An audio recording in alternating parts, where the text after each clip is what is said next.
Naimbag ngagsapa kadatay amin kakabsat ken Kristo. Kablawan kayo iti kaddayo iti daytoy a panagdaydayaw. Ito'y Knox United Methodist Church.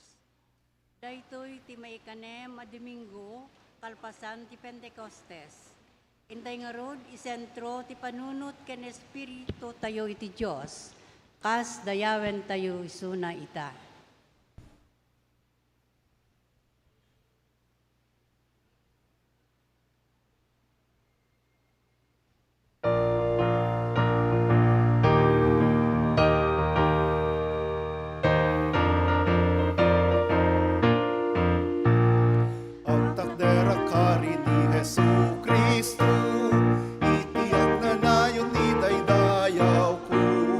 Gloria jay kamatwan ti ikan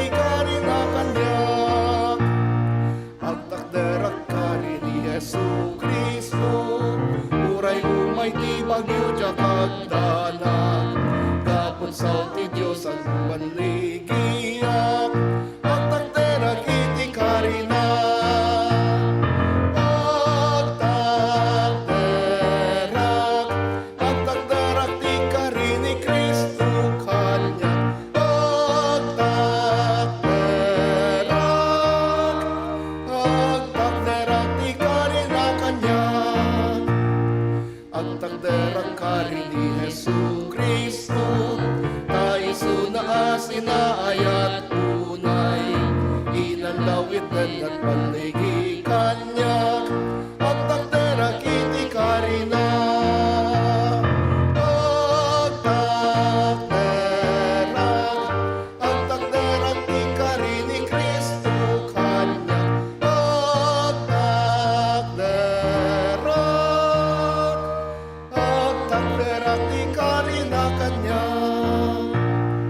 Agdagdarak ka rin ni Jesu Kristo, sana tumamay tibiyag, yan tibaro kong nakinanak. Agdagdarak ka rin na.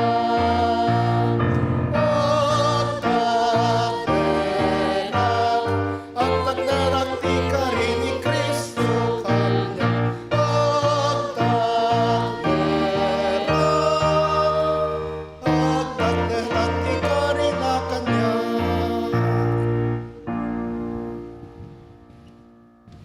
Kararag tayo. Apo Diyos, naman nakabalin unay. Si kaapo nga gubwayan ti amin nga ibumbag. Adtoy kami Diyos, tapno yebkas mi tidak kela panagyaman. Tadag iti di agibos nga parabor mo apo. Iti inaldaw-aldaw nga panagbiag mo. Nga tunggal, makaring kami apo iti agsapa. Marik nami ti bendisyon ti baro nga biag. Baro nga pigsa. Baro nga sanunat. Nga isuda apo, nagapo amin ken ka.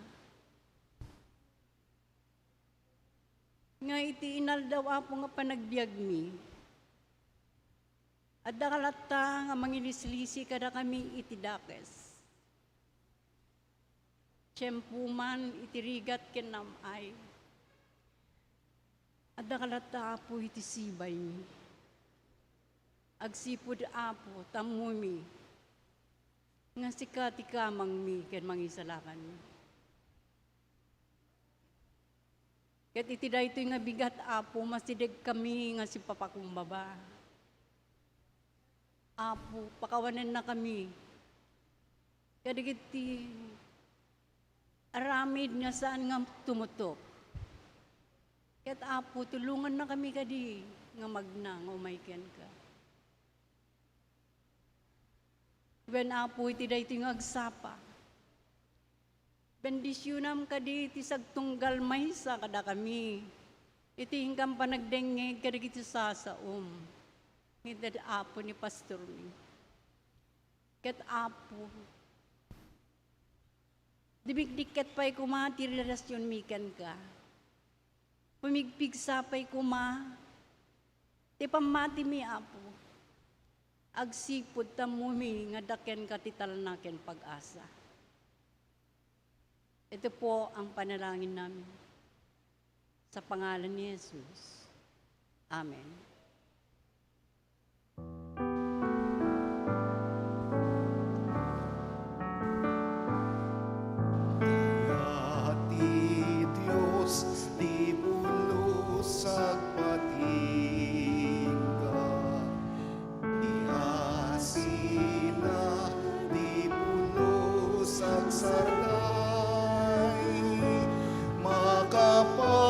Salibukag tunggal agsama anya nanagakelo Diyos di managayat mo.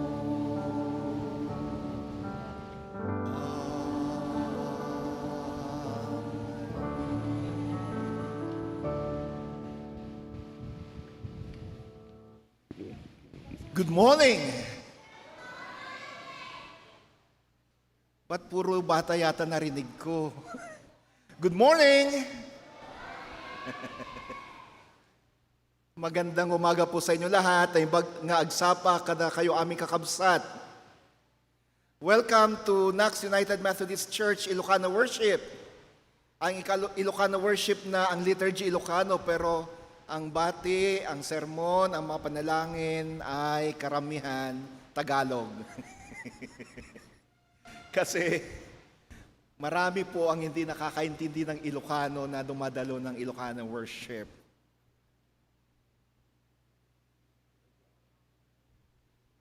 Ayan. Mga kapatid, nasa unang linggo po tayo ng buwan ng Hulyo. At ang July, dito sa ating simbahan ay July Stewardship Month. Oikonomos. Ano ba yung oikonomos? Meron ba tayong poster dyan? Yung picture muna.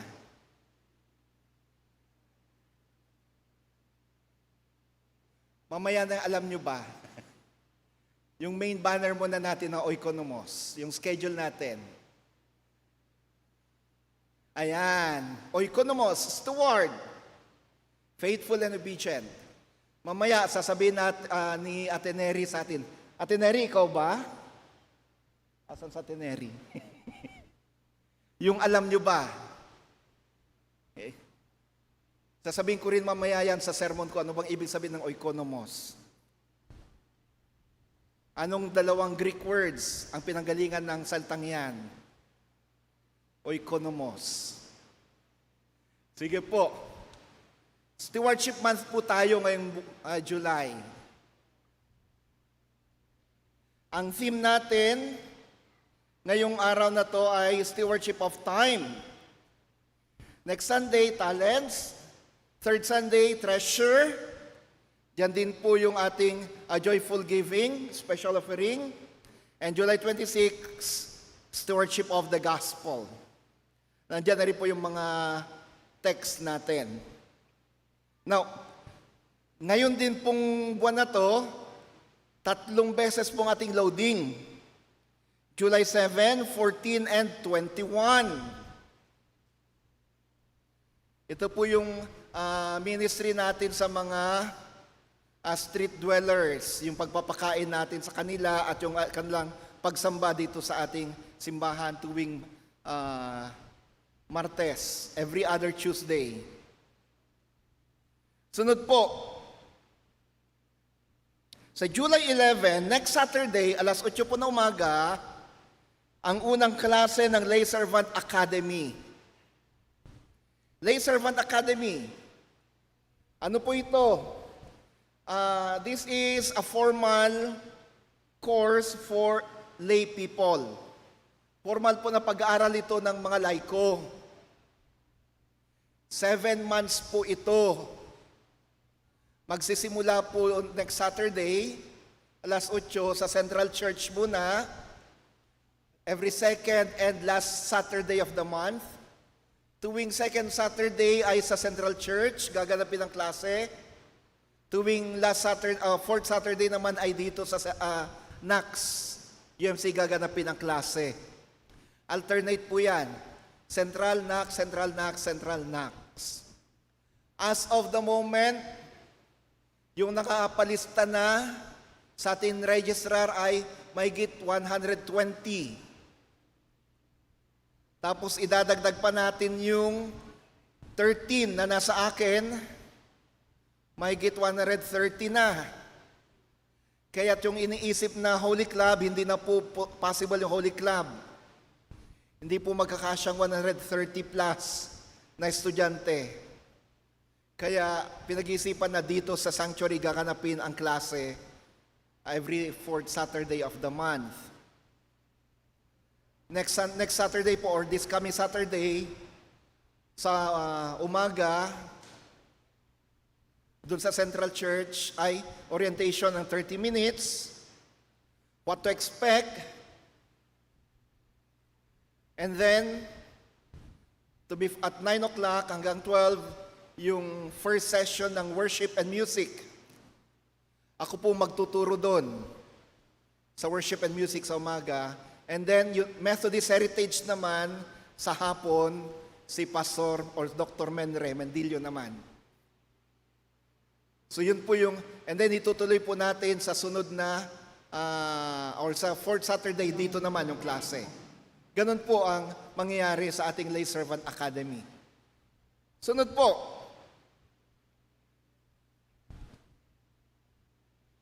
July 17 and 18, ang PAC UMWCS retreat sa Lipa, Batangas po ito. July 18, UMIF Mentoring and Discipleship. Wala pa pong sinabi kung saan. July 25, 8 a.m. Enabling Session on Worship, Visitation and Lay Organization. Lahat po ng mga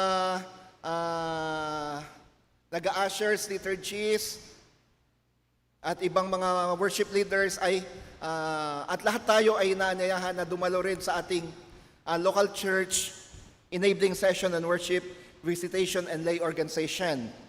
July 25 po yan, alas 8 ng umaga. Kasabay po ng ating LSA dito rin. And then July 30-31, Lakbayan Retreat. Ito po yung discipleship program ng ating Manila Episcopal Area. Mga kapatid, inaasahan na sana may at least 5 manggagaling sa Ilocano worship na dadalo sa Lakbayin. Ito po yung discipleship sessions natin, discipleship lessons. At least 5. Kaya tinatawagan kong pansin ng ating mga associate lay leaders sa Ilocano service. Please take note of this. Identify 5 leaders na dadalo sa ating lakbayin sessions doon po sa headquarters. July 30 and 31. Biyernes, Sabado po ito. Huwag po kayo mag-alala, ang registration po ay sasagutin ng simbahan. Sasagutin po ng simbahan ang inyong registration. Sa atin namang Lay Servant Academy, ang first batch po, yung lahat ng mga mag-enroll, this first and second sem, libre po. Wala po kayong registration fee. Yung second batch po, saka lang magkakaroon ng registration fee. Kaya i-grab po natin yung opportunity na libre. Kasi sa sunod na yung second batch, medyo may registration fee na tayo. I-welcome po natin sa ating kalagitnaan ang mga kapatid natin na kasama natin ngayon for the first time. We have Cyril Eliza Brian Supnet from Lasam, Cagayan. Umay ka man dito isang wanan kabsat. Adad to ni Ayan. Dito isang wanan. Kastamat ni Christopher Singson Tumaneng.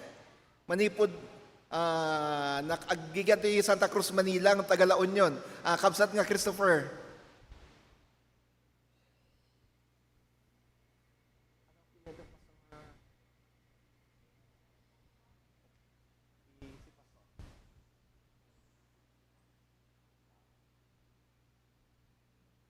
Ganun din po, kasama po natin si Pastor Wilma Idulsa. Si Pastor Wilma po ay estudyante sa seminaryo sa UTS. Taga Mindanao po yan. Siya po ang magiging mission pastor natin sa Magallanes. Meron pa po ba?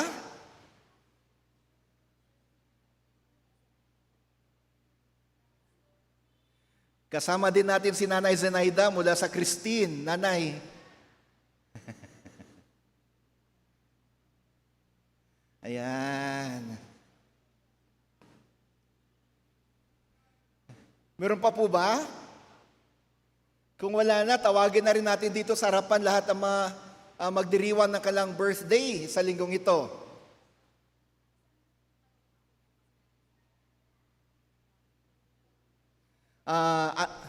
Nanay Zenny, may kasama niyong apo niyo, di ba? Saan po siya?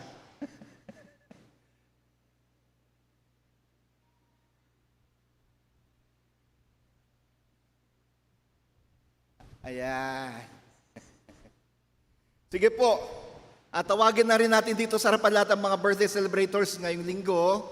We have Roger De Leon, Martin Luther Bongay, Kenneth Renz Zadukis, Caril Beth Yesan, taga Ilocos to, taga Banayuyo.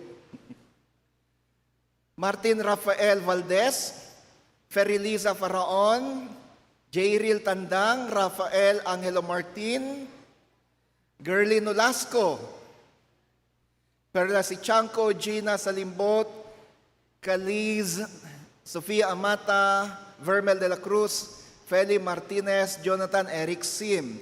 Meron pa po bang ibang mga birthday celebrators dyan sa linggong ito na hindi natawag? Isama na rin natin sa Ate Julie, wala siya nung linggo eh. Ate Julie, sumama ka na sa kanila para may panalangin ka rin namin. Birthday po na Ate Julie kahapon. Kaya Julie kasi July. Asan si kapatid na Philamer? Si kapatid na Phil, ang pangalan niya ay Philamer. Kasi July 4 siya pinanganak, Philippine-American Friendship Day. Kaya Philamer.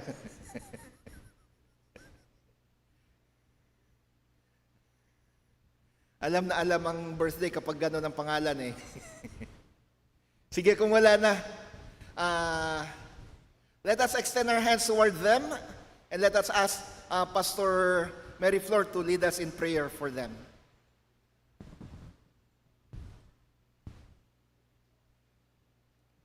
Nalangin po tayo. Aming Diyos ng buhay, nagpapasalamat kami, Panginoon, sa umagang ito. Kasama ang mga kapatid na ito, O Diyos, na unang beses, Panginoon, na kasama namin sa pagsambang ito. Salamat sa kanilang buhay at sa paglilid niyo po sa kanila upang makarating sa sanktuaryong ito. Ganon na rin, nagpapasalamat po kami sa mga kapatid namin na magdiriwang ng kanilang kaarawan sa linggong ito at kahapon, O Diyos. At sama-sama po kaming nananalangin para po sa kanila. Kayo po ang magbigay ng pagpapala sa bawat isa sa kanila, maging ang kanilang buong pamilya, O Diyos. Kayo po ang patuloy na mangusap sa kanilang mga buhay at patuloy, Panginoon, na bigkisin nyo ng isang pag-ibig, pananampalataya at maging daluyan ng iyong pagpapala, O Diyos. Purihin po kayo sa kanilang mga buhay. Sa pangalan ni Jesus, Amen.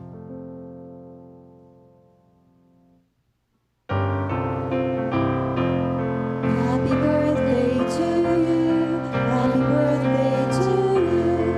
Happy birthday, happy birthday. Happy birthday to you. God bless you always. God bless you always. God bless you. God bless you. God bless you always. Happy birthday, Ate Julie. At sa mga nagdiriwan ng kalang birthday sa linggo ito, God bless. Welcome po sa mga kapatid na sa unang pagkakataon ay nakasama namin ngayon. Welcome sa inyo. God bless you po. Pwede na po kayong bumalik sa inyong mga upuan. Sige po. Kasama natin ngayon ang ating chairperson ng prayer ministry para sa isang paalala. Mark?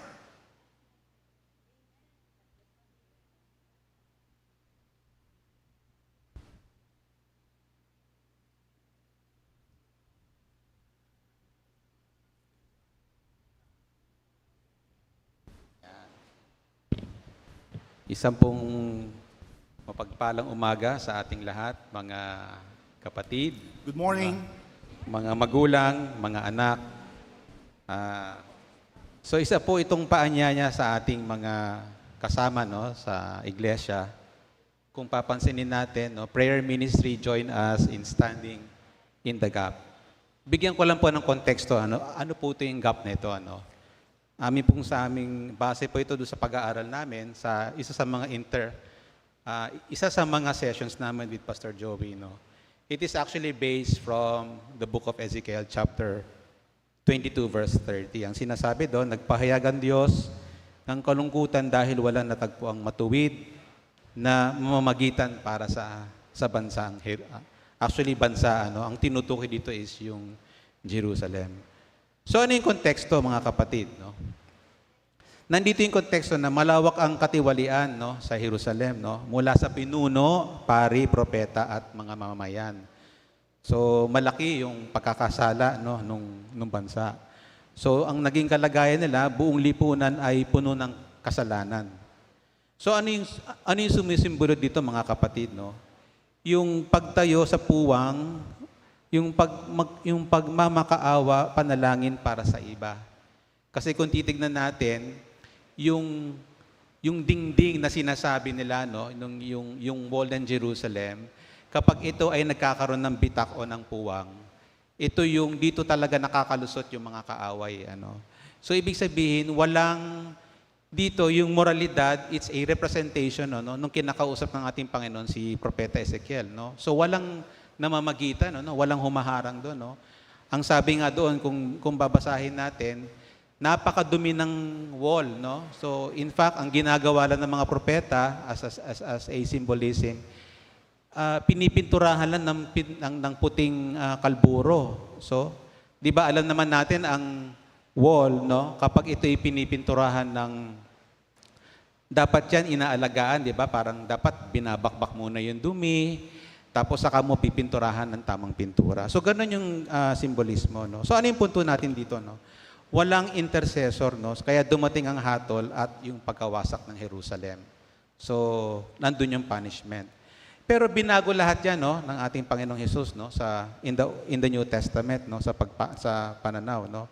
Sa pagdating ni Hesus Kristo, siya ang naging ganap at ultimong tagapamamagitan, no. He is the great intercessor sa pagitan ng Diyos at tao, na nag-aling ang sarili para sa kapatawaran ng kasalanan at patuloy na mamagitan para sa sangkatauhan. So bilang mga disciples ni Jesus, no, we have to follow in His footsteps, no. Bilang tagasunod niya, tinawag tayong tumulad sa Kanya sa pamamagitan ng panalangin ng intercession. So sa pagkakaroon mga kapatid, kayo ay patuloy namin inanyahan, no, on behalf of the prayer ministry, no, sa pagtugon, no, sa calling na ito. So ang importante dyan, mga kapatid, is yung prayer readers, no? We have online prayer services po tuwing Monday at 5 a.m. So bukas po yan. And of course, every Friday yung tinatawag nating complaint at 7 p.m. So mahalaga po dito, no, yung prayer readers, no? Pwede niyo pong lapitan ako, ang ating mga prayer intercessors. Andiyan po si Ate Neri, si Ate Nida, ang mga pastor at mga diakonesa upang ibigay yung Zoom link. Hindi po natin to fina-flash sa screen ngayon kasi nga po to protect the privacy of the church. Pero kapag lumapit kayo sa amin, ibibigay namin sa inyo ng buong puso yung link na yan. So, again, no, yung altar call intercessors naman, ito po yung, pag mapapansin nyo kapag may altar call intercession, ito po yung mga lumalapit sa inyo, no, upang kayo ay ipagdasal. So, if this is your calling, kayo po ay patuloy naming inanyayahan. So, in behalf of the prayer ministry, maraming salamat po and God bless everyone.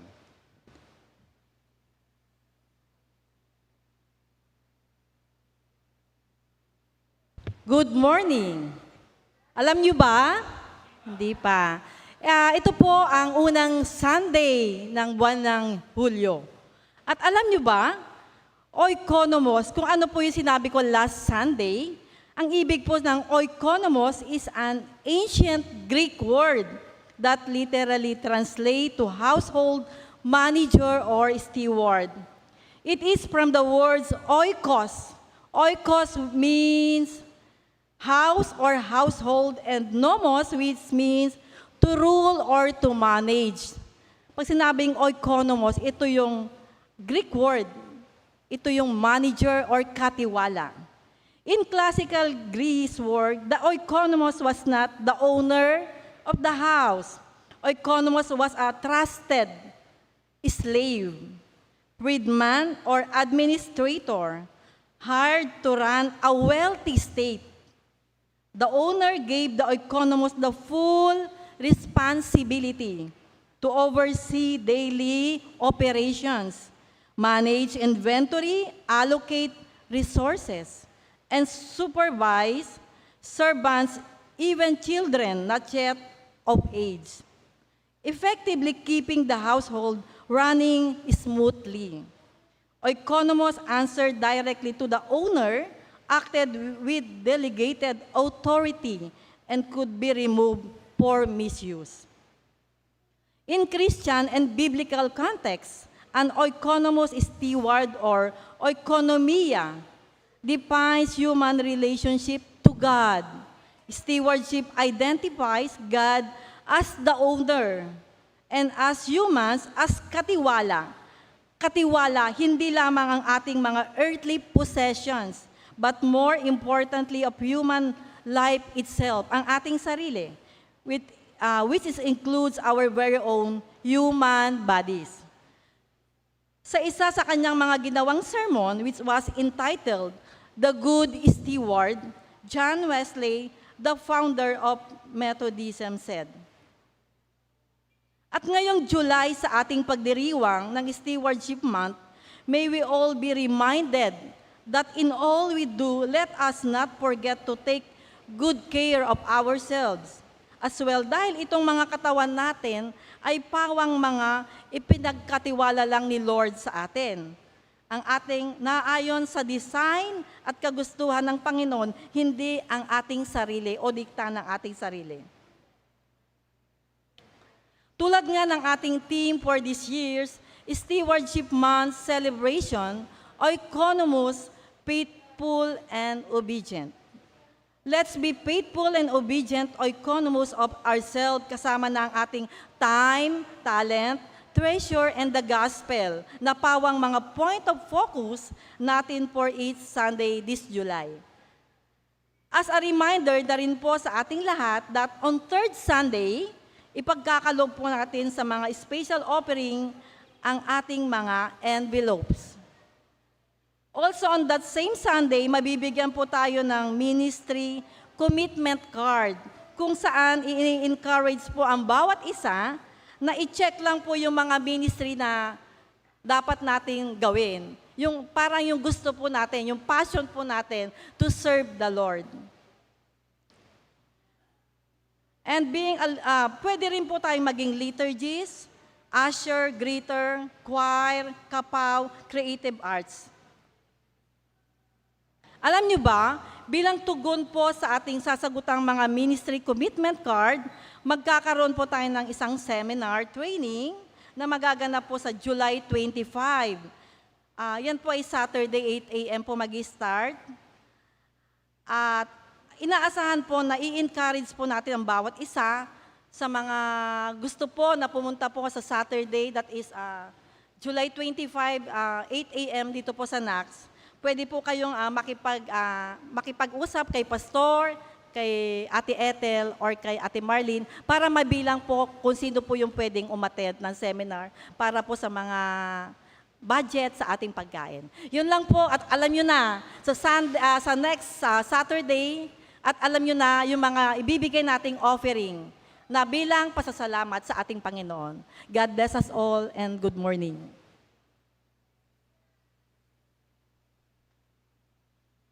Amen. Oikonomos. Oikos and nomos. Sige po. Tawagin natin lahat ng mga bata na narito na pumunta dito sa harapan upang sila ating may panalangin. Dalhin po natin yung lahat ng mga bata dito.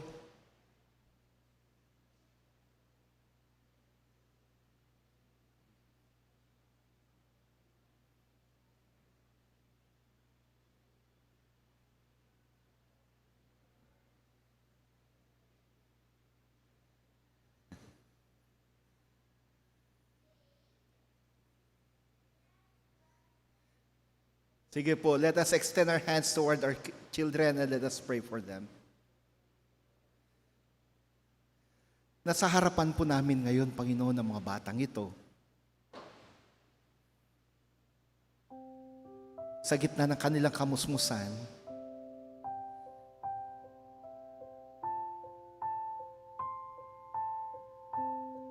itinataas namin sila sa inyo. O Diyos, lingapin mo mga batang itong mga anak na ito. I-bless nyo sila Tulungan sila sa kanilang paglaki. Sa mga nag-aaral, samahan po ninyo sila sa kanilang pagpasok at pag-uwi. Sa bawat asignatura na kanilang pinapag-aralan. Bigyan nyo sila ng karunungan, katalinuhan. I-bless nyo rin kanilang mga magulang at lahat ng mga nag-aalaga sa kanila. Mabigyan nawa ng magandang bukas ang mga batang ito.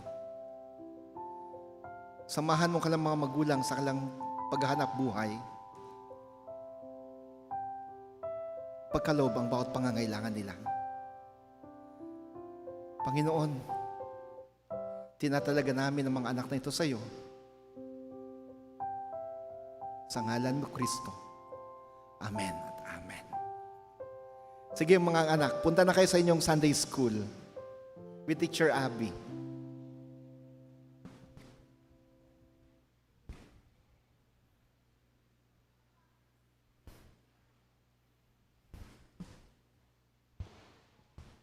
Panakaibasa, tinasantuan na surat. Genesis chapter 24, verses 34 to 38. Tapos lipat po tayo sa verses 42 hanggang 49, then verses 58 to 67. Kastoy, ti mabasa.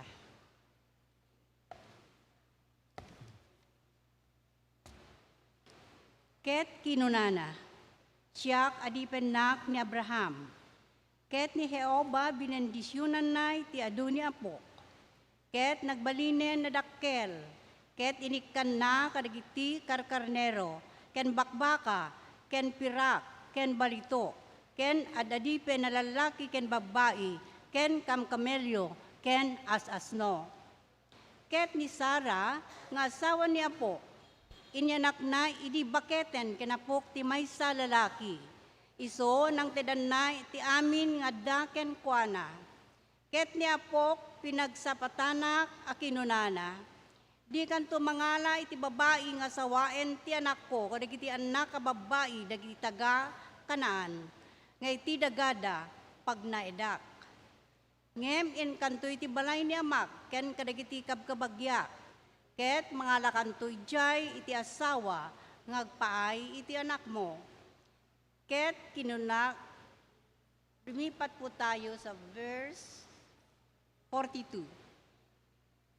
Ket dimtenga kitangal daw, iti ubog, ket kinunak, O Jehovah, a Diyos, ni Apok ng Abraham, no sika, pagasate mitati dalan ko, iso a pagpagnaak. Adtoy si tatakder rakitib abay tubog tidanom. Ket ipaay mo kadi nga tibalasang arumar asumakdo. Iso a pagkurnakto dawatek ken ka painumen nak kadi tibasit adanom iti karambam. Ket iso kunan nanto uminom ka ken kastamet mga lakto tidanom ngagpaay kadi iti kamelyom. Isu kadi daytoy ti babae ngen sagana ni Jehovah iti anak ti Apok. Ket idi jakpay nalpas ti sasawen ti pusok. Adtoy ni Rebecca rimwar si babaklay ti karamba. Ket si malog iti ubog. Ket nagsakdo. Ket kinunak ken kuana. Dawatek ken ka nga painumen nakadi. Ket nagdaras. Ket imbabana ti karamba ti abagana, ket kinunana, uminom ka, ket kastamet, painumekto dagiti kamkamelyom, ket iminumak, ket inikkan namet, tinumen dagiti kamkamelyo. Ket nagimtudak, ket kinunak, asino ti makinanakken ka? Ket kinunana, anak-nak ni Betuel, lalaki nga anak ni Nakor, isungay mpas ngay ni Milka, ken kuana. Ket inkabil ko ti Aritus, ti agung na, ken Polseras, karigiti imana. Ket indumog ko ti ulok, ket nagdaydayawak ken Jehovah, ket indaydaya ko ni Jehovah, Diyos ni Apok ng Abraham, ang mangiturong kanyak itinapudno adalan, tapno mga lak iti babae nga anak ti kabsat alalaki ni Apok, ngagpaay iti anak na. Itang rod, no ipayon to ti kaasi, ken ti kinapudno ken napok, ipalwagyo kanyak, ket no saan, ibagayo met kanyak, tapno agturungak iti makanawan, wenno makanigid. Lipat po tayo sa verses 58 hanggang 67. Ket inayabanda ni Rebecca, ket kinunada ken kuana. Mapan kanto makikuyog ito ya lalaki, ket kinunana, mapannak to. Ket imbaw na da ni Rebecca, akabsat da babae, ken ti yaya na, ken ti adipen ni Abraham, ken dagiti tao na. Ket binendisyunan da ni Rebecca, ket kinunada ken kuana, kabsat mi a babae, sika kumati nati ni bribo alaksa, ket dagiti putot mo, tagi ko enda kuma, tiruangan, dagiti gumura kadakwada. Ket ti makder ni Rebecca, ken dagiti babalasang na, ket si makayda kadagiti kamelyo, ket sinurot da ti lalaki, ket ti adipen, inala na ni Rebecca, ket napan itidalan na. Ket ni Isaac nagapu itidalan ti Bir Lahayroy, tanagnaed iti daga ti abagatan. Ket napan nagpanunot ni Isaac, iti away, iti tagtagilineken ti init, ket intangad na dagiti matana, ket adtoy, nakita na dagiti kamelyo, sumungsungad da idi. Ket ni Rebecca intanawag na dagiti matana, ket di nakita na ni Isaac, dimsaag, iti kamelyo, ket kinunana iti adipen, asino da ito yung lalaki magmagna iti away tapno sumabait ka da tayo? Ket adipen kinunana, isu ti apo, ket inala ni Rebecca ti dalungdong na, ket inarpawan na ti bagina. Ket adipen sinarita na, ken Isaac, amin tinaramin na. Ket impastrek ni Isaac ti sapaw ni Nana Sara, ket inala ni Rebecca, ket nagbalin nga asawa na, ket inayayat na, ket naliliwan ni Isaac, kalpasan ti ipapatay ni inana. Ti sao, ti apo. Agyaman tayo iti Diyos.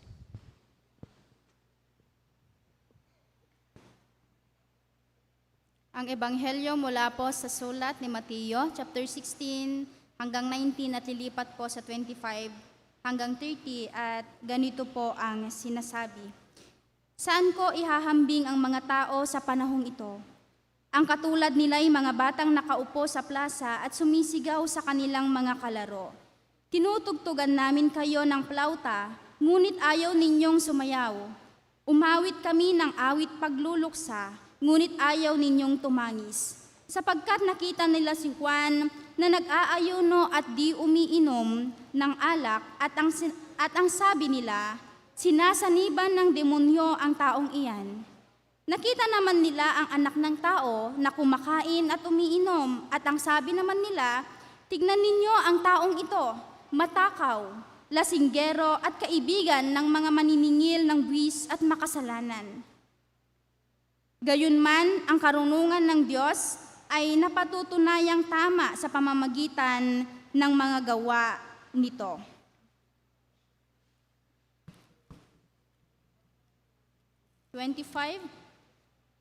Nang panahong iyo'y sinabi ni Jesus, Ama, Panginoon ng langit at lupa, salamat sa iyo sapagkat inilihim mo ang mga bagay na ito sa marurunong at matatalino at inihayag mo naman sa mga may kaloobang tulad ng sabata.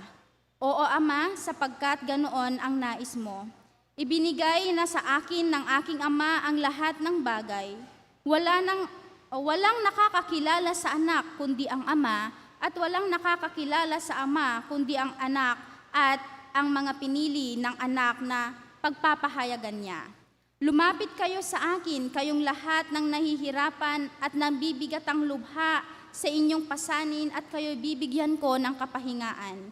Pasanin ninyo ang aking pamatok at sundin ninyo ang aking itinuturo sapagkat ako'y maamo at mapagpakumbabang loob.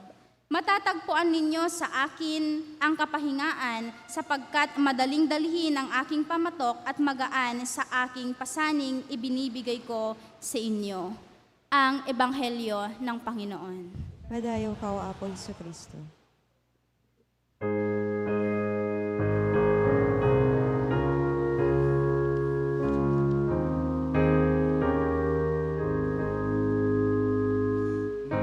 Naragsak ka sa rita, dahi di panagbiag na.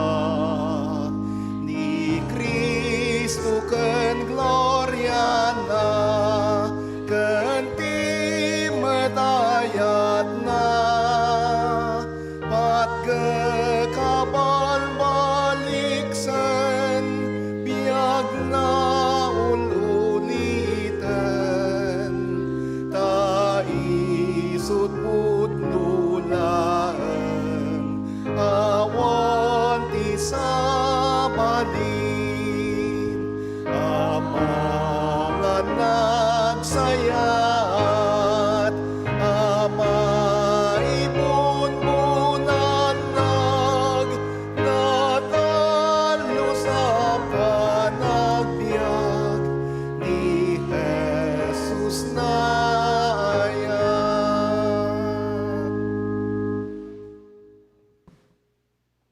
Tenggen tayo apo, ti mensahe ti kanta, manipod ti Nax UMC, Ilocano Choir.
Thank you, choir.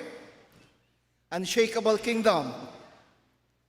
The Kingdom of God. Grabe yan.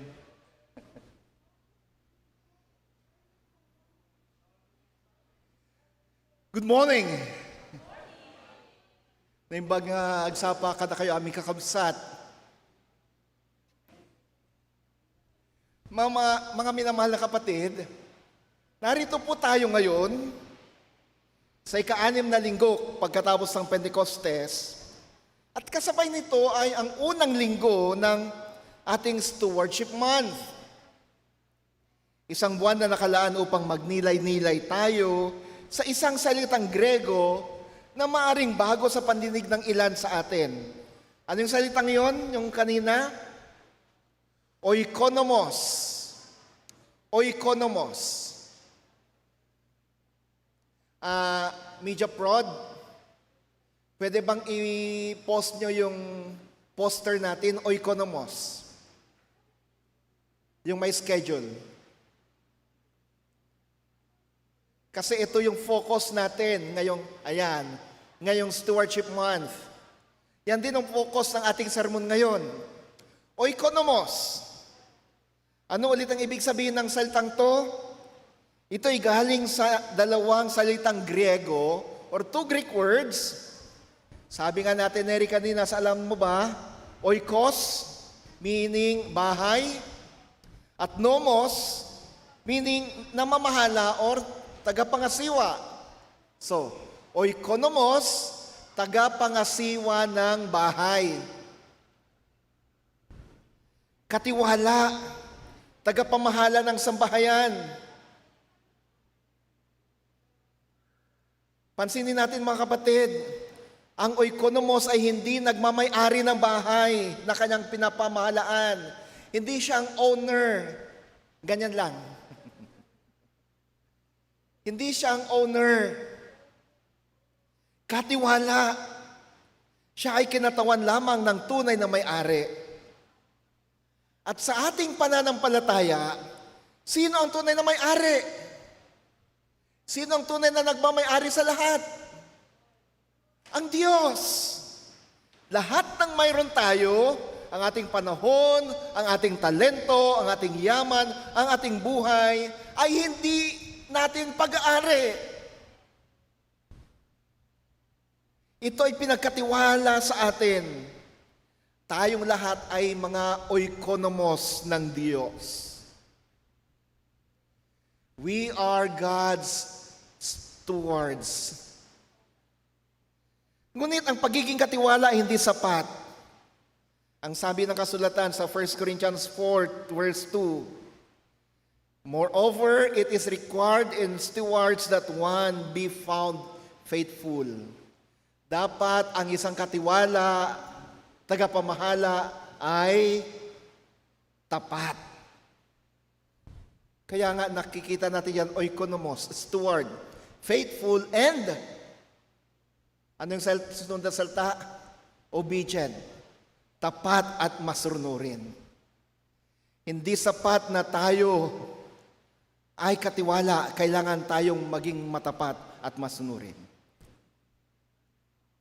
Ngayon, hinati ko yung ating leksyon, yung ating sermon sa 3 bahagi. Una, sa Genesis chapter 24 verses 34 to 38, 42 to 49, 58 to 67. Grabe, ang haba na binasa natin, Julie, kanina. Tapos ang binasa niya, yung Old Ilocano Bible, ang Biblia. Napansin ko kaagad na ang Biblia ang binasa, yung lumang Ilocano kasi ginamit ang salitang Jehovah. Kapag ginamit ang salitang Jehovah sa Ilocano, ibig sabihin ang Bibliang yan ay ang Ti Ilocano or Ti Santa Biblia Ilocano. Yan ang unang-unang Ilocanong Biblia. Kasi sa Naimbagadamag Biblia, wala nang Jehovah kundi Ti Apo. Pero makapailiw mo't adenggan ti kasdi nga Ilocano. Nakakabis pakinggan yung lumang Ilocano. Parang yung sa Psalm 23. Di Jehovah iso ti pastor ko awan tut pagkurangak. Doon ako lumaki yung lumang Ilocano na Biblia. So, sa unang pagbasa sa aklat ng Genesis, ito'y patungkol sa kay Abraham at yung kanyang alipin. Ano bang nilalaman nun? Dahil binasa ni Ate Julie sa Ilocano, subukan kong ikwento sa inyo sa Tagalog. Yung ilang bahagi lamang. Tinawag ni Abraham yung kanyang alipin at sinabi niya, pumunta ka sa ibang bayan, hanapin mo yung malayo kong kamag-anak at doon maghanap ka ng nararapat na mapangasawa ng aking anak na si Isaac. Anong ginawa ng kanyang lingkod, ng kanyang alipin? Siya'y sumunod. Pumunta nga siya kahit na di niya alam kung sino nga ba yung mga kamag-anak ng kanyang amo. Pero anong ginawa nung alipin ni Abraham? Siya'y nanalangin. Makikita nyo dito yung kahalagahan ng panalangin. Tulad ng laging sinasabi ni kapatid ng Mark, kailangan nating pahalagahan ng panalangin. Di niya alam kung sino, paano ako makakahanap ng akmang magiging asawa ng anak ng aking amo. Hindi ko nga sila kilala eh. Nanalangin siya. Panginoon, tulungan mo ko. At pinakinggan ng Diyos ang kanyang panalangin. Amen po ba doon? Pinakinggan ng Diyos ang kanyang panalangin. Nung nasa balon na siya, sabi nung alipin na to, yung unang babaeng mag-aalok sa akin ng tubig na mainom at painumin yung aking mga alaga, yung aking donkey or kamelyo, sigurado yun na. Gawin mo po ninyo, Panginoon, na yun ang sign na siya na nga yung iyong ibibigay na mapapangasawa ng anak ng aking amo. Aba, habang siya'y nasa balon, dumating naman si Rebecca na malayong pamangkin ni Abraham. Uy, kamag-anak! Tapos, hindi lang siya basta dumating doon sa balon. Sumalok siya ng tubig at binigyan, inalok ng inumin itong lingkod ni Abraham. Pasado na sa pangalawa. Pangatlo, binigyan pa ng tubig pinainom pa ng tubig yung mga kamelyo. Pasok na pasok. Sabi niya, Lord, thank you. Ito ang sign. Kaya sabi niya, ang ganda nga ng kwento eh. Nung na-confirm niya na ito'y kamag-anak ni Abraham, di na siya nagpatumpik-tumpik pa. Anong ginawa? Nilagyan ng hikaw sa ilong. Grabe, no? Nilagyan si Rebecca ng hikaw sa ilong at pulseras. Anong sinisimbolo nun? Sumisimbolo nun na taken na yung babae. Hindi na siya pwedeng ligawan ng iba. Hindi na siya pwedeng i-claim ng iba. At dinala nga niya si Rebecca sa bahay ni Abraham at Sarah upang makapangasawa ni Isaac. Yun po yung summary ng kwento.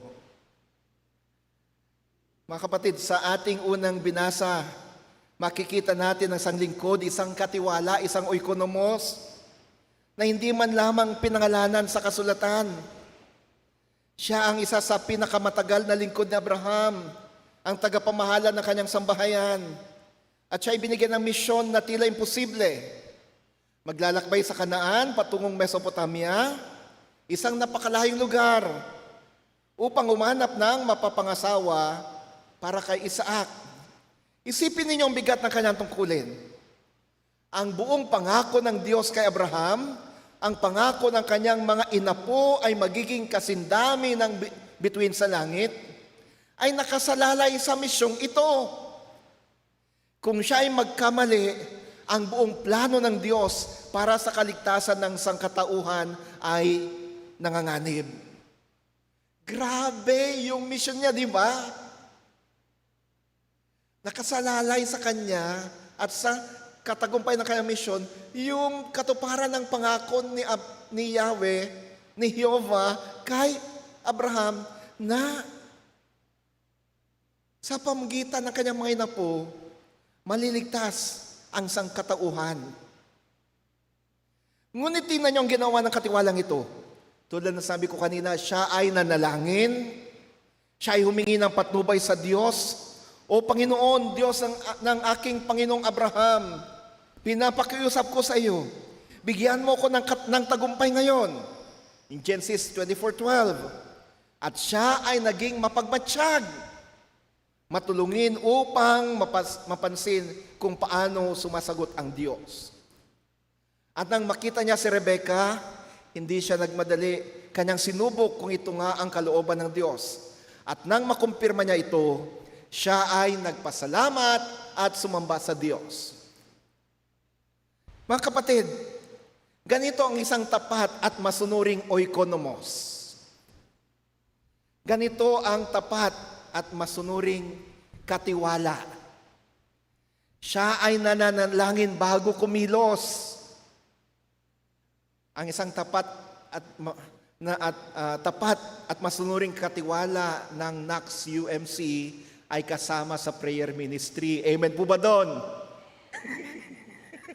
Ano, kapatid na Mark? Siya ay nananalangin. Siya ay sumasama either sa Monday morning Zoom prayer or Friday evening Zoom prayer. Sana naman mas marami pang mga taga-Ilocano ang nandun.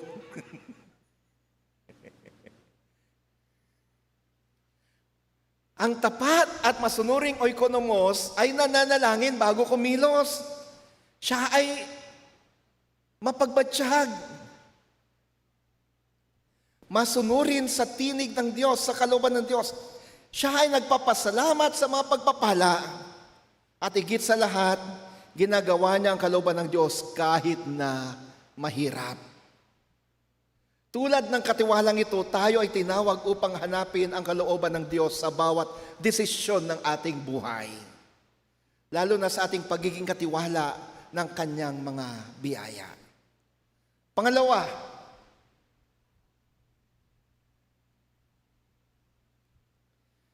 ang katiwala, ang oikonomos, na tumutubos ng panahon.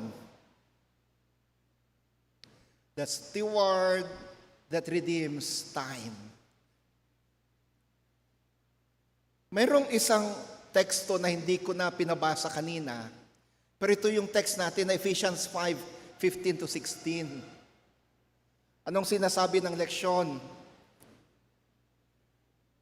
Sinulat Apostol San Pablo sa mga taga-Efeso, kaya't mag-ingat kayo sa inyong pamumuhay. Huwag kayong mamuhay na parang mga mangmang, kundi parang mga marurunong. Samantalahin ninyo ang bawat pagkakataon sapagkat ang mga araw ay masasama.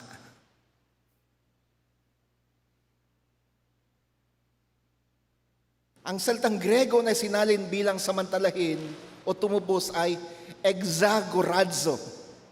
Exagorazo, isang salitang Grego na ginagamit sa pangkalakalan, nangangahulugan, bilhin pabalik, buy back.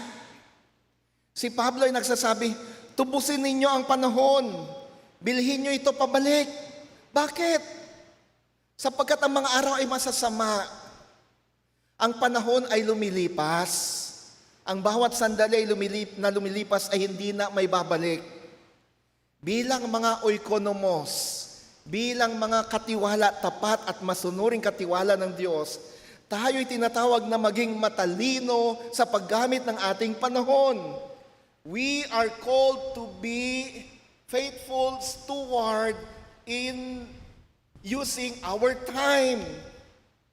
Mga kapatid, isipin ninyo, gaano karaming oras ang ating nasasayang? Gaano karaming araw ang lumilipas ng walang kabuluhan? Gaano karaming pagkakataon upang maglingkod, upang magmahal, upang magbahagi ang ating pinapabayaan? Ang isang tapat at masunuring oikonomos ay hindi nag-aaksaya ng panahon sa mabagay na walang kabuluhan. Ginagamit ang bawat pagkakataon upang lumago sa pananampalataya. Ginagrab ang bawat opportunity na mag-aral. Sa Lay Servant Academy, sa mga seminars, lectures, sa mga Bible studies, sa Sunday School. Kinikilala na ang panahon ay kaloob ng Diyos at dapat itong gamitin para sa Kanyang kaluwalhatian. Tandaan natin mga kapatid, hindi natin alam kung kailan tayo tatawagin ng Panginoon. We don't know when the Lord will call us home. Ang tanong ay, kapag tayo ay humarap sa Diyos, masasabi ba nating ginamit natin ang ating panahon ng may karunungan? Masasabi ba nating tayo'y naging tapat at masunuring oikonomos sa ating oras, sa ating panahon? Ang isang oikonomos, tapat at masunuring katiwala ng Diyos, ginagamit niya ang kanyang oras sa may mga makabuluhang bagay. Ginagamit niya ang kanyang oras para sa Panginoon. Panghuli, ang oikonomos na nagpapasan ng pamatok ni Kristo. The faithful and obedient servant who carries the yoke of Christ. Dako po tayo sa ating ebanghelyo. Matthew 11:25-30. Parang ang hirap ano?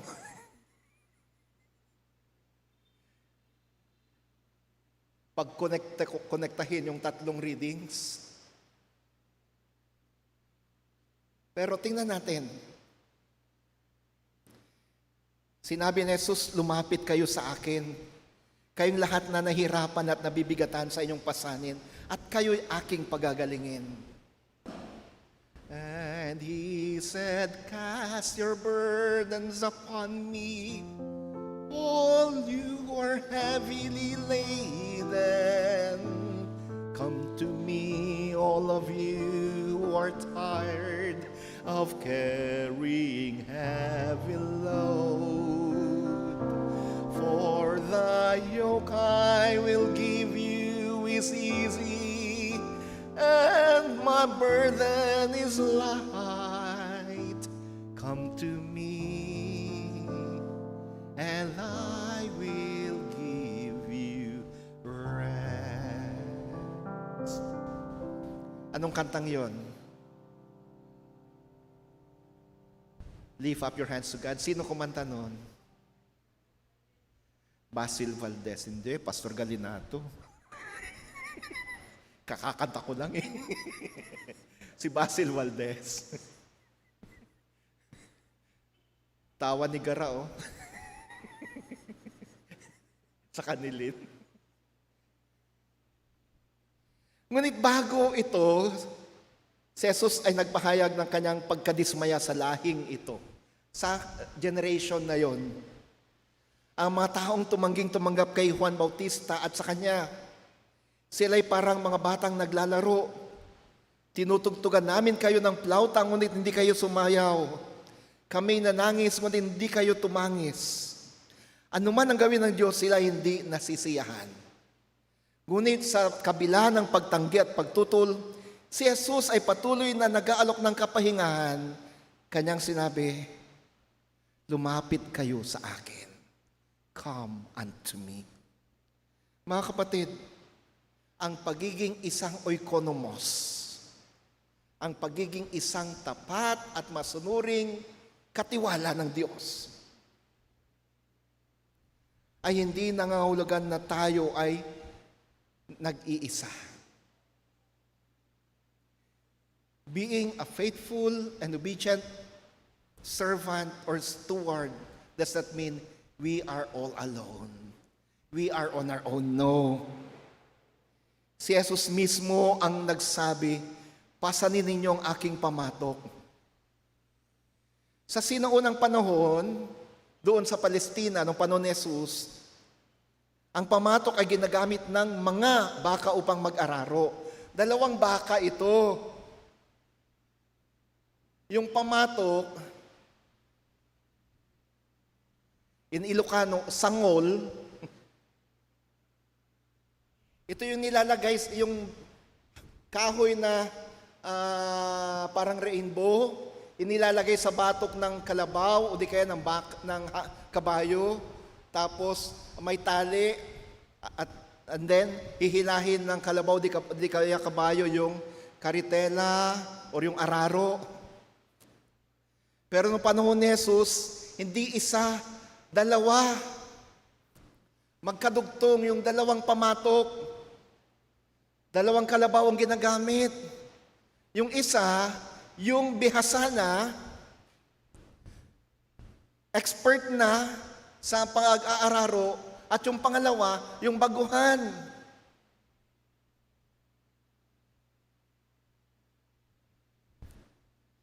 Kadalasan, ang isang baka ay bihasa at ang isa ay bata pa.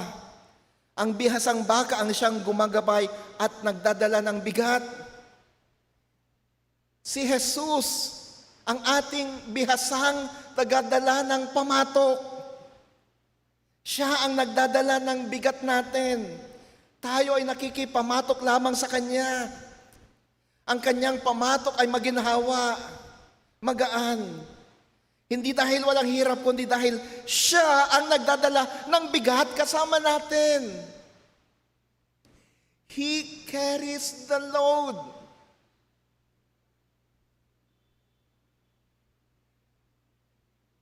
He carries the load.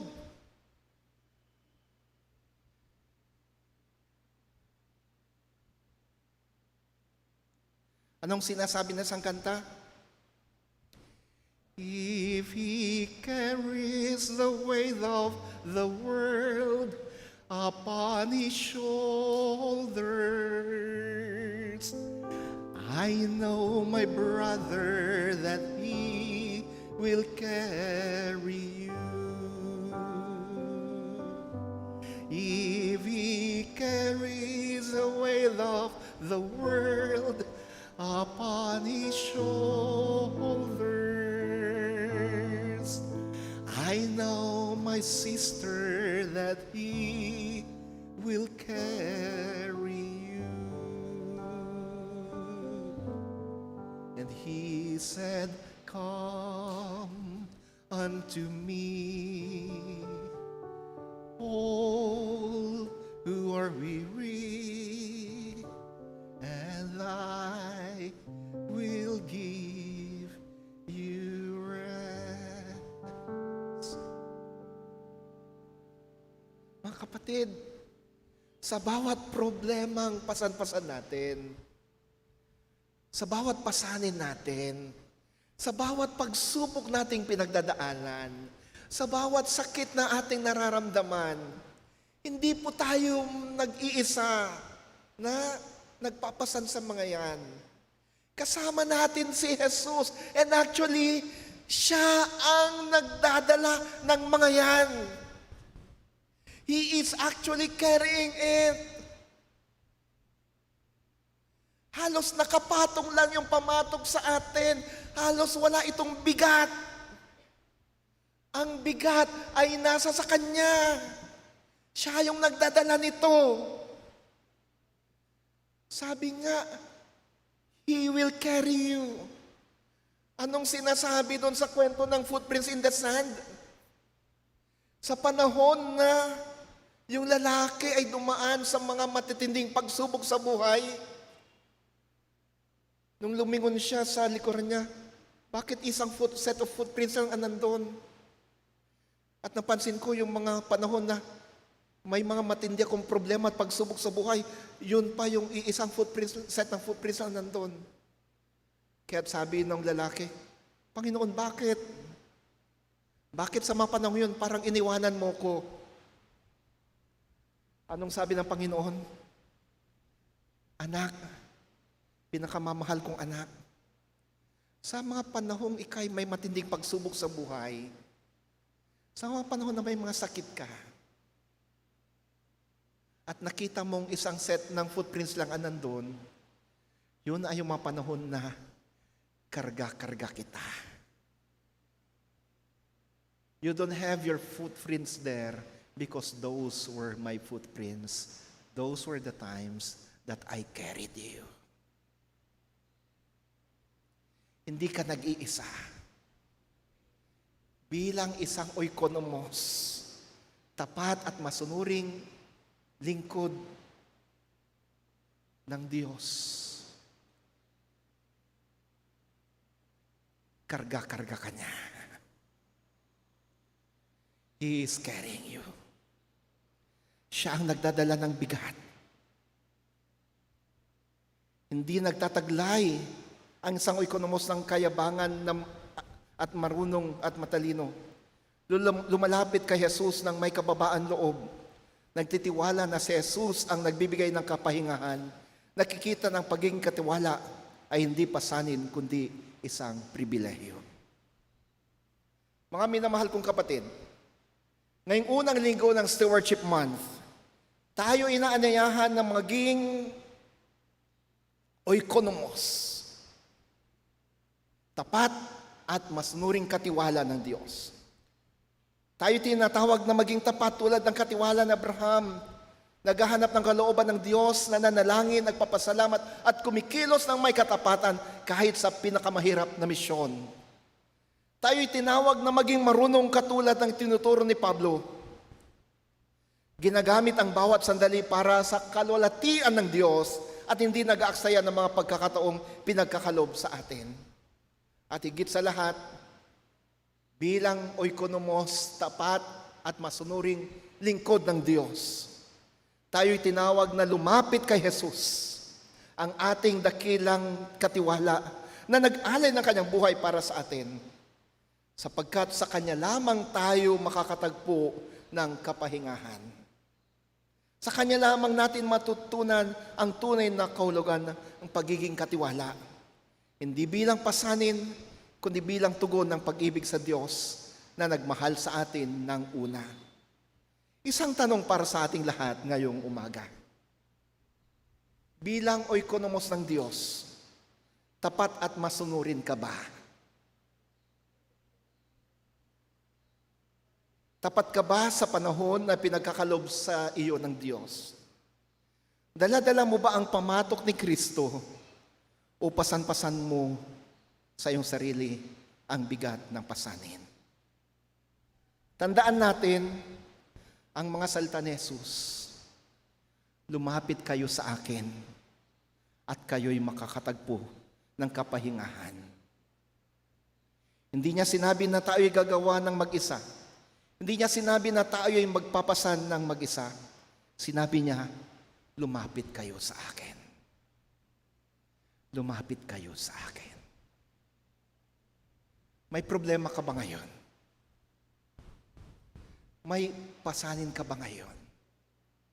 May sakit ka ba ngayon? Sabi ni Jesus, lumapit ka sa akin. Lumapit ka sa akin. Lapit. Lumapit ka sa akin.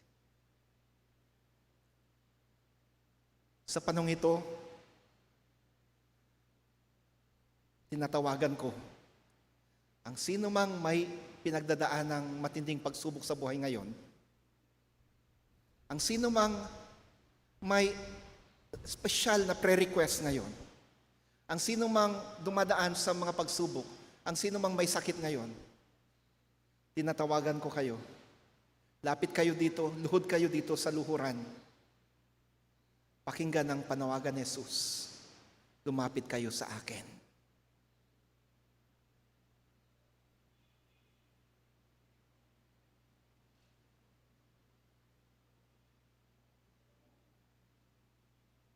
Intercessors, please lay your hands upon these brothers and sisters right now.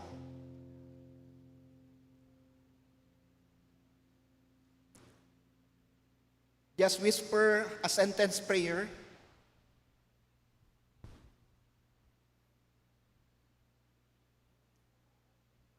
Lapit, kapatid. Sabi ni Jesus, lumapit ka sa akin. Lapit. Dalhin mo sa Panginoon ang iyong suliranin, ang iyong problema, ang iyong sakit. Lapit. Narito, Panginoon, ang mga kapatid na tumugon sa iyong panawagan. Lumapit kayo sa akin. Hindi ko batid, Panginoon, ang mga problema, ang mga pasanin, ang mga sakit na pinagdadaanan o nararamdaman ng mga kapatid na ito. Pero isa lang ang alam ko sa kanila, Panginoon. Nagtitiwala sila sa inyo na mayroon kayong gagawin para sa kanila. Nagtitiwala sila sa inyo na inyong papasanin ang mga pasanin na dala-dala nila. Hindi sila nag-iisa ngayon. Panginoong Yesus, pakinggan ang kanilang mga panalangin. Pagaanin ang kanilang mga nararamdaman. Ano ang pagsubok na pinagdadaanan, kunin ang mga ito. Pasanin ang mga ito. Iparamdam mo sa kanila na sila'y malaya na sa anumang pasanin, anumang pagsubok. Iparamdam mo ang iyong biyaya ng kagalingan sa kanila. Salamat, Jesus. Salamat po sa pagtugon sa kanilang mga panalangin. Kayo na siya nagsabing, lumapit kayo sa akin. Nagpapasalamat kami sapagkat sa paglapit namin sa inyo, kami inyong pinapakinggan, pinapagaling, pinabasbasan, tinutulungan. Sa ngalan mo, o banal na Jesus. Amen at amen.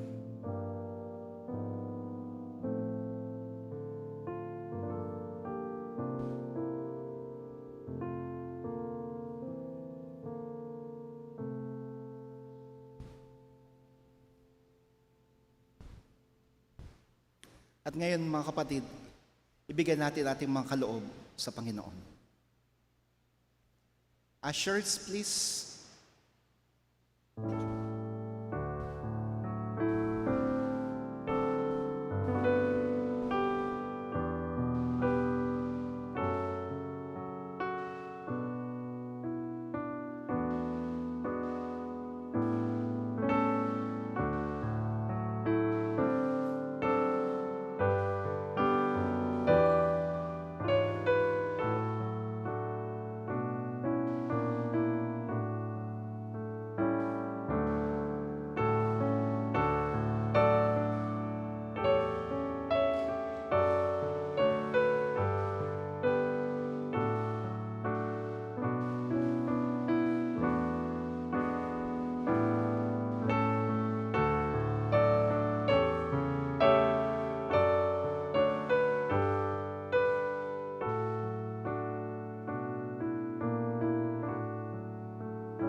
Narito, Panginoon, ang aming mga handog sa inyo. Tanggapin po ninyo.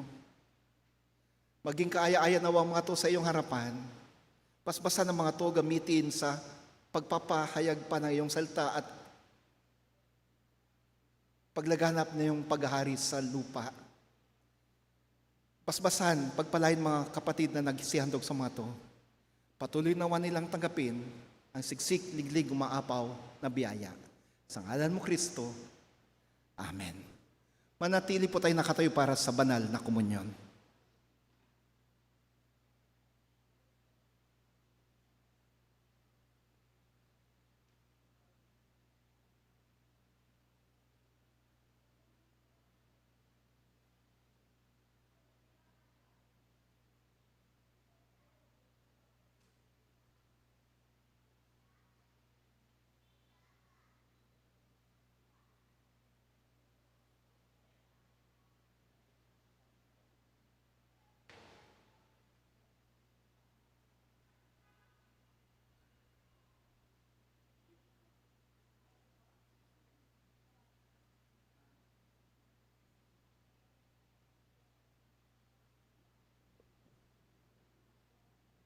Tinatawagan namin si Pastor Wilma. Pastor?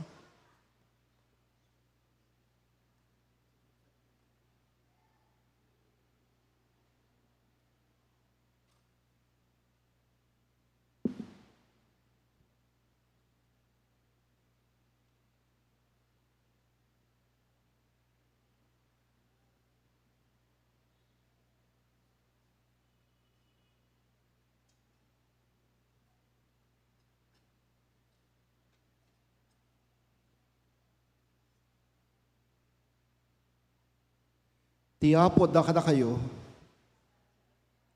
Itangad yu, di kiti puspuso yu. Apo. Iden tayo ti panagyaman, di tiapod Diyos tayo. Nakanatad nga iden tayo ken kuana iti panagyaman ken panagdayaw. Isut may tutup na imbag kan may parbeng. Iti kanayon kan sa dinuman, ngaramidan ti panagyaman kan kawapo, ama nakabalin amin.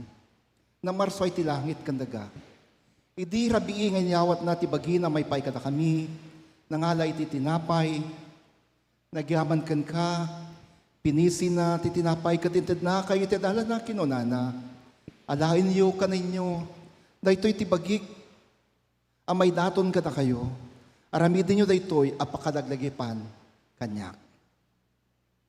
Kalpasan iti pangrabii nangala iti kopa, nagyaman kan ka, inted na kayo ti adala na kinunana, uminom kayo ti daytoy da kayo amin. Daytoy ti darak iti barot tulag, na iparukpok ka po kada kayo kan kayo ti ado.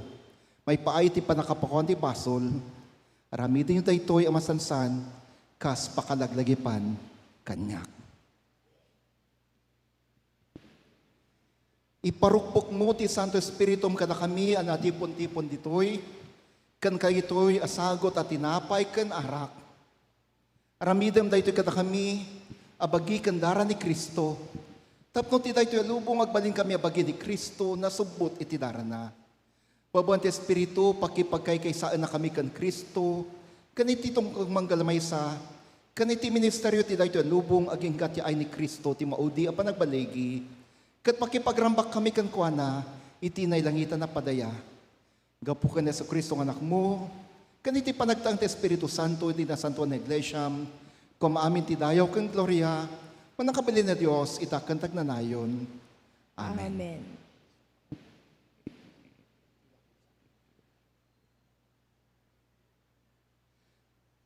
Titinapay, ngahintay, pisyen, isut pa na kay raman tayo, itibagihin ni Kristo.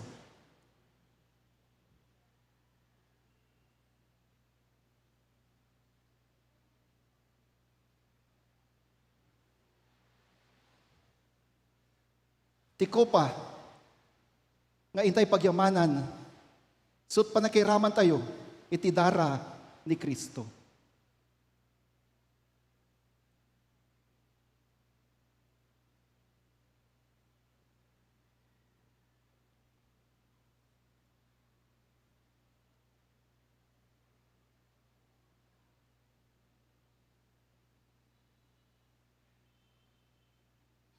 Mga kapatid, sa ating pong pagtanggap ng komunyon, lahat tayo na niyahang lumuhod sa mga luhuran. Antayin natin na idalhin sa atin ang tinapay at ang kopa.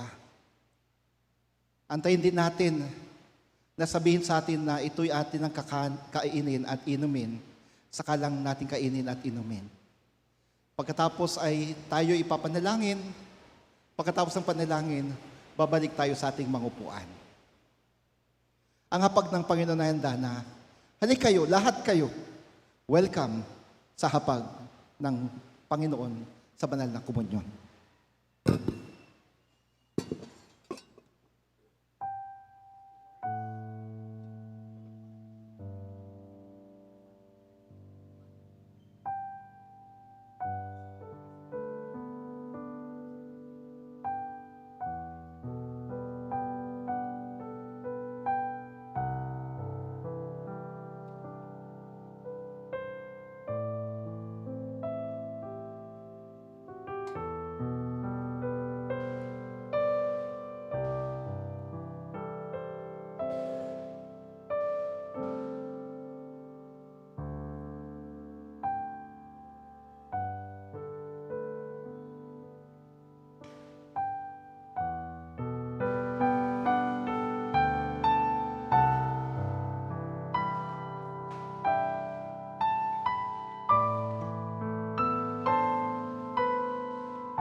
Pinagkakalob sa inyo ngayon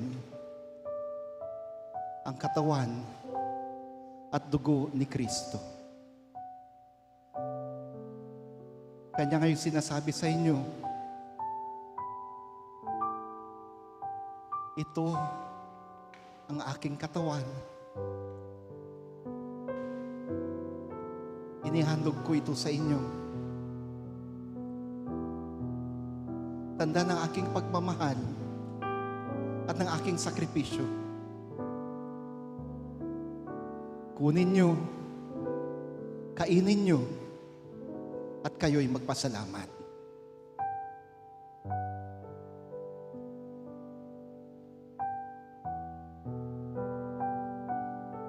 Ito ang aking dugo. Pinagkakalob ko sa inyo.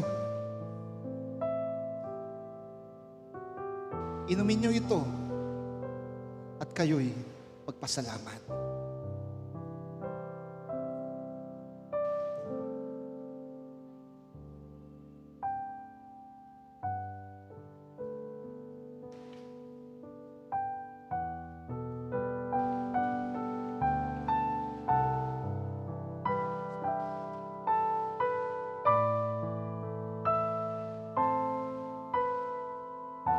Banal na Diyos, aming Panginoon, narito pong mga kapatid na tumanggap na yung katawan at dugo. Pasbasan mo sila. Gawin mo silang pagpapala sa iba. Pagkaloob ang biyayang kailangan nila. Sa ngalan mo, Kristo. Amen. Tumayo kayo mga kapatid, balik sa inyong maupuan at umasa kayo. Ang iyong mga panalangin ay tinutugunan ng Panginoon. Amen. Sa mga hindi pa po tumatanggap ng banal na komunyon, ito po yung huling pagkakataon na kayo'y tatanggap. Lahat po tayo inaanyayahan. Hindi po mahalaga kung Metodista kayo o hindi. Lahat ay inaanyayahang tumanggap ng katawan at dugo ni Kristo.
Sinabi ni Kristo, itong aking katawan na pinagkakalob sa inyo, kunin nyo, kanin nyo, kayo magpasalamat. Sinabi ni Kristo, itong aking dugong pinakakalob sa inyo, inumin nyo ito at kayo magpasalamat.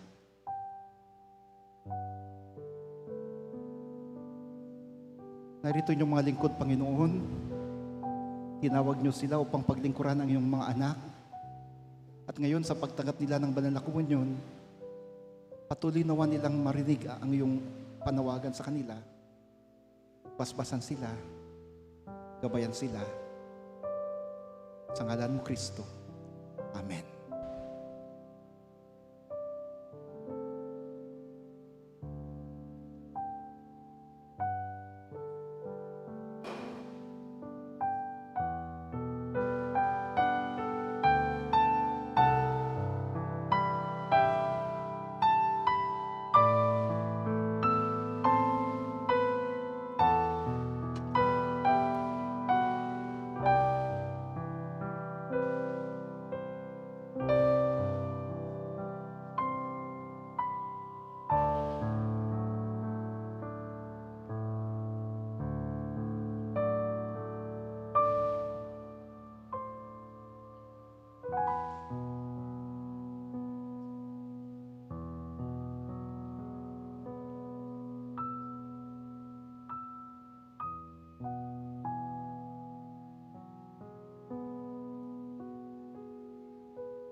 Datay amin, ti kararag, ti panagyaman. Magsitayo po tayong lahat. Agnanay na Diyos, agyaman kami kanka, gaputi daytoy na santuan a misteryo. Anang idato nam tibiyag mo, kadipaay ka na kami. Patgam tapno mapan kami ti lubong, babani ti panakabalin ti Espiritu, kasitad mi tibiyag mi kay sabsabani, tinagal ni Kristo nga pumi. Amen.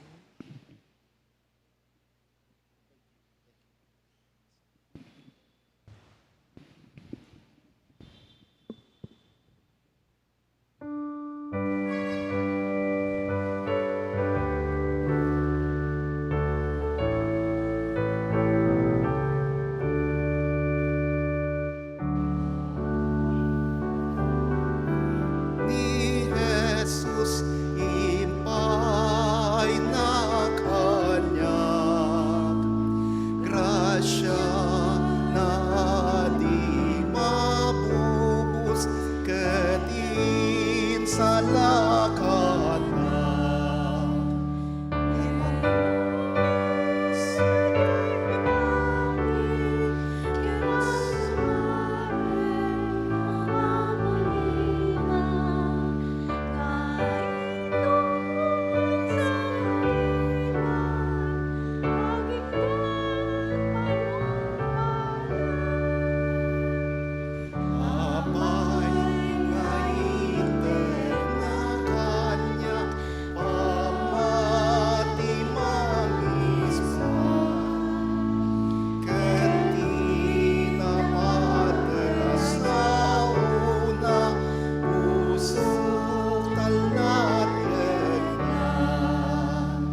stanza. Diyak punuin tunano, tiyay tihapon, lumamanap tusumaman, wano agurayan. Ang moment ay jay pinatin, kitang damahin, mamamalina, na itulong sa nalipan, pahingan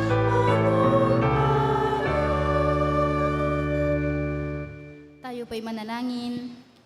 Sa pagtatapos, O Diyos, ng aming pananambahan sa umagang ito, patuloy, Panginoon, na kami ay dumudulog ng may pagpupuri at pasasalamat sa inyong dakilang pangalan. Salamat, Panginoon, sa mga mensahe, sa mga awit, Panginoon, na aming inawit. Salamat, Panginoon, sa patuloy na pangungusap nyo sa amin.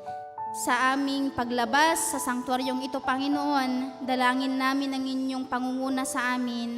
Dalangin namin ang inyong pagsama sa amin nang sa ganon magampanan namin, Panginoon, ang pagmiministeryo. Maging daluyan kami ng inyong kabutihan, ng inyong pagpapala, ng inyong pag-ibig tungo sa aming kapwa, O Diyos. Patuloy nawa, nalinisin niyo po kami. Patuloy, Panginoon, nakalingain niyo po kami. Ang lahat ng ito ay idinudulog at ipinapanalangin namin ng may pagtitiwala at pasasalamat sa pangalan ng aming Panginoong Hesus. Amen. Mga kapatid, ang Diyos ay nangusap sa atin sa pamamagitan ng mga awitin, panalangin, pagbasa sa banal na kasulatan at ng mensahe. At lalo na nangusap sa atin sa pamamagitan ng banal na komunyon. Kanya tayong patuloy na inaanyayahan, halika, ikaw na nabibigatan. Halika, ikaw na may pasanin. Halika sa akin. Halika. Magpatuloy tayong lumapit sa Panginoon. Patuloy tayong lumapit at magtiwala sa Panginoon. Ang ating pananambahan sa oras na ito, sa araw na ito ay magtatapos na. Ngunit ang paanyaya ni Jesus na lumapit tayo sa Kanya ay nagpapatuloy. Lalabas tayo sa simbahang ito at sa paglabas natin, tanggapin natin ang pagpapala, biyaya, kagalingan, katugunan sa ating mga pangangailangan na nanggagaling sa ating Diyos, Ama, Anak, at Espiritu Santo. Amen at Amen.